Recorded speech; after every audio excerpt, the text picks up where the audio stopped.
You're welcome to today's discussion again. We shall be looking at one of the marks of a true disciple. If you remember in our discussion, we've established earlier that Jesus, who is our master, invited us to himself, and he invited us to learn from him, for he is humble in heart. He is humble in heart. Humility is one of the essential ingredients that a disciple must have. It's one of those essential characteristics that a disciple must portray, display the right attitude to learning. Humility is the acknowledgement of man's true position before his Creator. True acknowledgement of a student that yes, I am a student and willing to learn from the teacher, from your master. Humility is the appropriate response to God's holiness, to God's perfect love, to God's care for our life.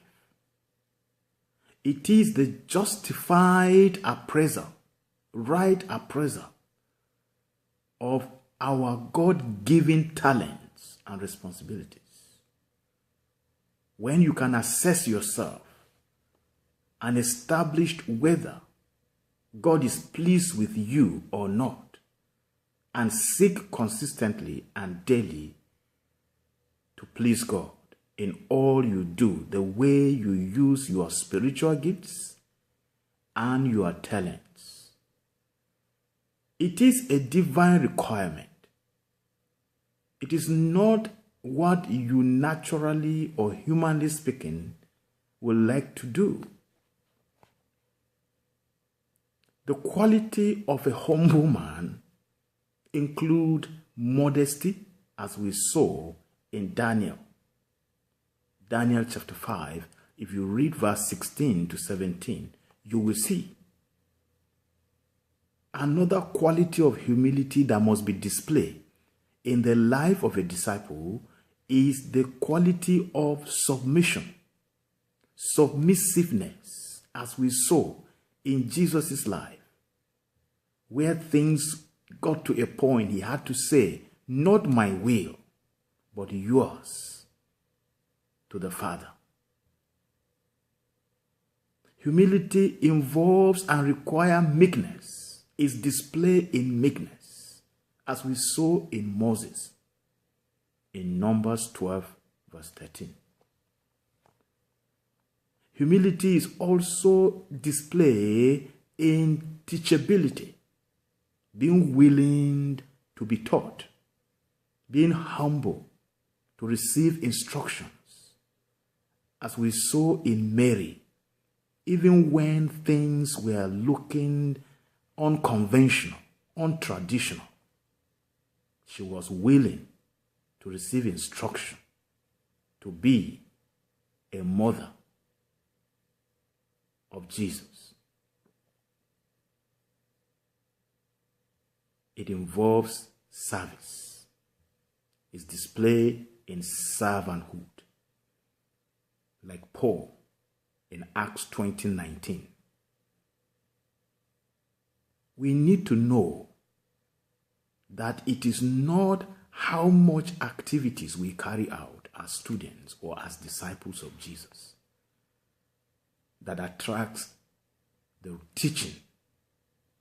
It is our willingness to learn, our humility, our submissiveness, our prompt response to the instructions.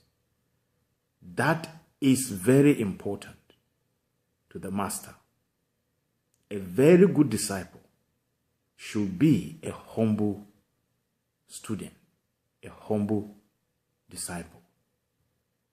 God resists the proud, but gives grace to the humble.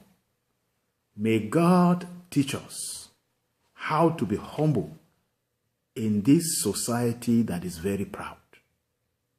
Our communities, our traditions, our everything seems to portray pride. Yet we must be humble in our walk with God. We need to be humble because pride adds nothing to our lives. It rather destroys our lives. Pride directs all God's attention and God's people's attention to self. It promotes self. Pride seeks to be so arrogant against the wish and the will of God. Pride expresses itself through all kinds of complexities, haughtiness, presumptions.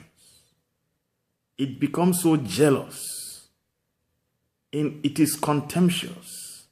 It is boastful. It is so full of criticism of what is not his or hers. It thrives in false humility. Pride deceives and blinds us to our spiritual needs. Pride is one of the enemies of our lives, and we must not tolerate it. We must not accommodate it. Lucifer, you remember how he was brought down because of pride. Haman, you remember his case with Mordecai in Esther 5 verse 9, following, how he was brought down because of pride. Nebuchadnezzar, you remember, great kings like him were destroyed because of pride. Read Daniel chapter 4 from verse 28 following. Kings like Herod, eaten up by worms in Acts chapter 12 verse 21 to 23, simply because of what? They were proud. Humility is God-centered, but pride is self-centered. Be aware as a disciple that you need to be humble, because humility is rooted in virtue, but pride is rooted in vices. It destroys. Humility enjoys dependence, connectivity, sharing with others, but pride is independent. Pride is selfish, individualistic in approach. Humility seeks to give, to share. Pride constantly seeks to get. I need more. I need more. Sometimes double, while others have gotten nothing. Humility seeks for growth, more and more growth in the grace of God. But pride continually decline, subjects our spirituality to a rapid decline, eventual destruction. We need to flee from pride as disciples and trust God to be humble in his presence as his disciples. Therein we find grace. May God make us humble. May God continue to encourage us to keep ourselves humble in the way we talk, in the things we do, in the way we appear. May God teach us humility as his disciples. In Jesus' name, thank you.